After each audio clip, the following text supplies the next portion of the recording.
Hoje parece que qualquer coisa que você fala em relação à obesidade, as pessoas tentam politizar, enfim, mas falando em saúde, né, sobrevida, qualidade de vida, todos vocês aí estão em MC acima de 35, queridos, precisa perder peso. Fala, meu futuro paciente, tudo jóia? Hoje a gente vai falar sobre os procedimentos para você que é mamãe jovem, 25 a 40 anos, né? Fez lá, digamos assim, constituiu sua família e a gestação invariavelmente vem e atropela. Você que já passou por esse momento da vida ou está passando, sabe exatamente isso que eu tô lhe dizendo, e realmente a gestação, ela é um dos momentos mais transformadores na vida da mulher em qualquer aspecto, né? No aspecto físico, no aspecto emocional, no aspecto de ser humano, né? Então não tem como uma pessoa sair desse momento da vida, dessa fase da vida, ileso, né?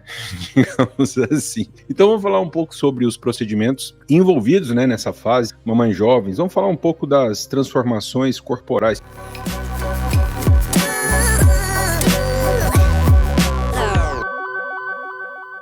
Nessa fase da vida, a gente tem inúmeros procedimentos que podem lhe atender, né? A gente pode ter desde lipoaspiração, né? Lipoaspiração em alta definição, remodelamento costal, são procedimentos muito interessantes para a contorno corporal no público feminino. Dos 25 aos 40, muitos procedimentos vão, de certa maneira, lhe atender, ou podem lhe atender. Como eu ia dizendo, lipo de alta definição, remodelamento costal, são dois dos principais.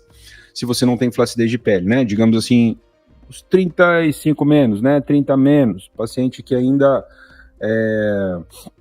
não teve filhos, né?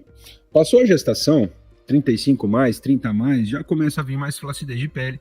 E aí a gente fica mais dependente das tecnologias, né? Então, para eu fazer bem lá uma lipo de alta definição, eu sou mais dependente de, muitas vezes, ali ter um Argo, ter um Renuvion, certo? Um Body Tight. Agora tem tecnologias que precisam estar sempre presentes, como Safer ou Vaser, Micro-Air, são tecnologias que são alinhadas à precisão e segurança, não só retração de pele. Para contorno corporal, na imensa maioria das vezes, lipo HD ou lipo de alta definição, que é a mesma coisa, remodelamento costal, ou abdominoplastias com remodelamento costal também.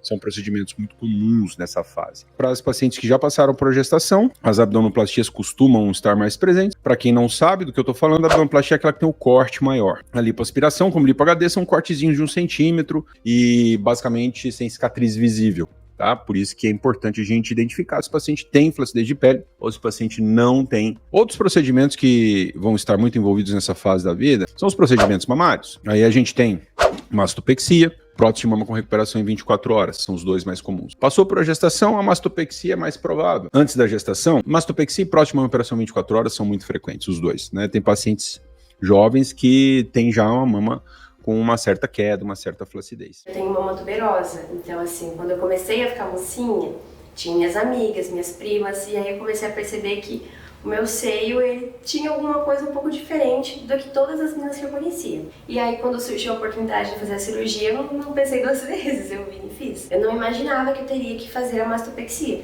não sabia, né, disso, achei que era só a prótese. Mas eu encarei e fui, falei, não, e o doutor, ele me tranquilizou, ele falou, olha, em qualquer caso, você vai ser muito mais feliz assim.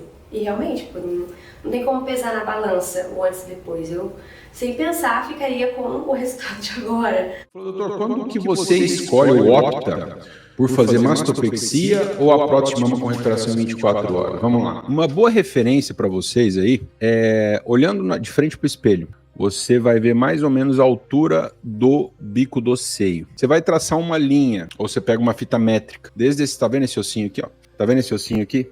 Você traça uma fita métrica dele até a pontinha do mamilo, certo? Se esse número, se essa distância for maior do que 21 centímetros, a probabilidade de mastopexia é maior. Se essa distância for menor do que 21 centímetros, a probabilidade de mastopexia é menor. Doutor, deu 21, deu 20 no meio do caminho. Vai ter cirurgiões que vão indicar mastopexia, vão ter cirurgiões que vão indicar o aumento mamário. Doutor, deu 20, mesma coisa. Mas vai ter mais cirurgiões indicando só o aumento. Doutor, deu 18, parte dos cirurgiões, ou a maioria, vai só indicar aumento mamário, certo? Então, normalmente 21 centímetros aí é um bom ponto de corte, isso por experiência, já que é algo que a gente faz há muitos anos da vida, então a gente já tem uma certa referência, tá? Poxa, doutor, mas veja bem, a minha mama não tem muita flacidez de pele, mas deu mais do que? Deu 22, 23 centímetros. Provavelmente vai ser mastopexia. Às vezes você até pode escolher outras variações, mastopexia em L, enfim. Provavelmente mastopexia. Por quê? A mastopexia é o único procedimento em que eu consigo subir o bico do mamilo, subir um pouquinho. Então, muitas vezes, quando eu tenho uma queda do bico do mamilo, alguém chorou aí. Deu mais de 21. Então, assim, a queda do mamilo, visualmente, ela é uma boa referência, porque se você só aumenta a mama e o seio tá caído, você vai ficar com uma mama grande, com o bico caído. Se você tá com o bico do seio na posição correta, você pode só aumentar. Muitas pacientes acham que o implante eleva a mama. Implante, prótese de mama, não sobe a mama, não eleva a mama. O efeito lifting que o implante causa na mama é de 0,5 centímetro, é de 1 centímetro no máximo. O efeito lifting que o implante causa na mama é o efeito de você pegar os braços, trançar e apoiar em cima da cabeça. E se você olhar o seio e ele estiver ainda em queda, o implante não vai ter impacto nenhum. Aí a gente tem duas técnicas. Para o paciente que vai fazer mastopexia, a gente vai precisar muitas vezes daquela cicatriz em T. O que varia na cicatriz em T é a horizontal. O que muda na cicatriz da mastopexia é basicamente só esse componente horizontal. Pacientes de mama maior vai ter essa cicatriz um pouquinho mais longa. Pacientes de mama um pouco menor vai ter essa cicatriz mais curta. Mesmo utilizando a técnica do short scar, tem uma pequena variação no tamanho dessa cicatriz. Não é sempre que você vai ver uma cicatriz ultra curta, mas o paciente tem menos flacidez, uma mama pequenininha, mesmo com quedas, às vezes vai ficar com uma horizontal bem pequenininha, pode ser um L, inclusive, tem uma certa relação com a quantidade de pele que a gente precisa trabalhar. E aí a técnica prótese de mama com operação 24 horas, que é uma técnica fantástica, formidável, mas para que a gente consiga indicar bem, a gente precisa de alguns cuidados. Um deles, escolher bem o tamanho do implante. Não pode ser implante grande demais, então aquelas pacientes que buscam um resultado mais vulgar, né, aquele implante exagerado, não é uma técnica boa, a prótese de mama com operação 24 horas. Eu, pessoalmente, não gosto muito de mama exagerada, eu gosto mais de um resultado elegante, colo bonito, cheinho, porque, inclusive, o resultado ele é mais duradouro. O que é muito diferente da prótese de mama com operação 24 horas da técnica tradicional é que no R24 o paciente acorda, ele já precisa iniciar o movimento dos braços, né, ele precisa fazer o alongamento do músculo peitoral. Prótese de mama com operação 24 horas obrigatoriamente o implante está abaixo do músculo, tá? O que causa dor de fato é o espasmo do músculo peitoral, esse músculo se contrair, esse músculo ficar mais tenso, mais contraído mesmo. Para evitar isso, a gente precisa dos exercícios de alongamento, que são aqueles exercícios de elevação dos braços. Vocês, quando veem meu perfil e veem paciente fazendo exercício, aquele exercício fica parecendo que tá fazendo um polichinelo, né? É o alongamento do músculo peitoral. No dia seguinte, a gente libera o paciente para dirigir e trabalho leve. Tá? Um trabalho administrativo, estudo. O que fazer quando abre um ponto na mastopexia? Depois que a gente começou a incorporar bem próxima operação 24 horas, colocar o implante sempre abaixo do músculo, o músculo protege muito a pele, sabe? Dessas aberturas de ponto. Então, uma coisa muito boa em relação à cicatriz, quando a prótese está abaixo do músculo, a cicatriz fica muito fininha e abre pouco ponto.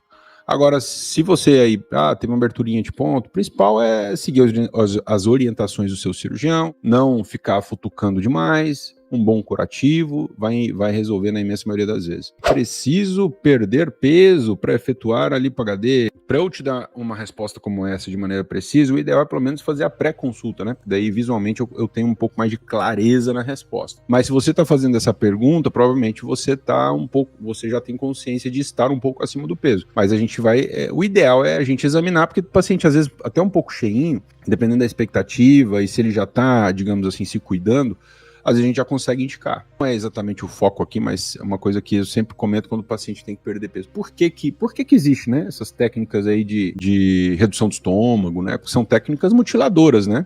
São técnicas mutiladoras. Por que elas existem, né? Por que se indicou isso, né? Por que faz sentido eu mutilar uma pessoa para que ela perca peso? Veja que dado interessante. Alguns estudos, isso foram feitos já no final da década de 90, tá?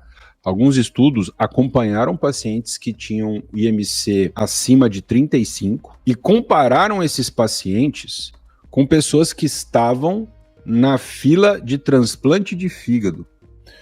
Sabe o que foi curioso? Se observou que o paciente com IMC acima de 35, que tinha doenças associadas como pressão alta e diabetes, ele morria mais rápido que os pacientes que estavam na fila de transplante de fígado. E aí, em virtude disso, começou a se indicar, porque passou a se entender que o risco do procedimento, mesmo sendo um procedimento mutilador, ele vai salvar a vida desse paciente que está com IMC acima de 35 e não consegue perder peso. É importante para a gente pelo menos conceituar isso, né? Para desmistificar um pouco aquela coisa da glamourização da obesidade, né? Hoje parece que qualquer coisa que você fala em relação à obesidade, as pessoas tentam politizar, enfim, mas falando em saúde, né? Sobrevida, qualidade de vida, a matemática, ela tá meio que junto da medicina nesse aspecto, né? Porque são números que a gente não consegue debater, né? É uma matemática óbvia, né? Então, todos vocês aí estão em IMC acima de 35, queridos, precisa perder peso. Precisa. Seja com cirurgia bariátrica, seja sem cirurgia bariátrica, precisa perder peso. A cirurgia estética, plástica, muitas vezes vai vir numa melhora da qualidade de vida, facilitar bons hábitos, estimular bons hábitos, você sentir que você tá bem, mas a saúde precisa estar presente, precisa ser uma constante. Agora só me resta aí, não tem mais dúvida, né? Vocês estão tudo bala já. Queridos, fui, tchau pra vocês.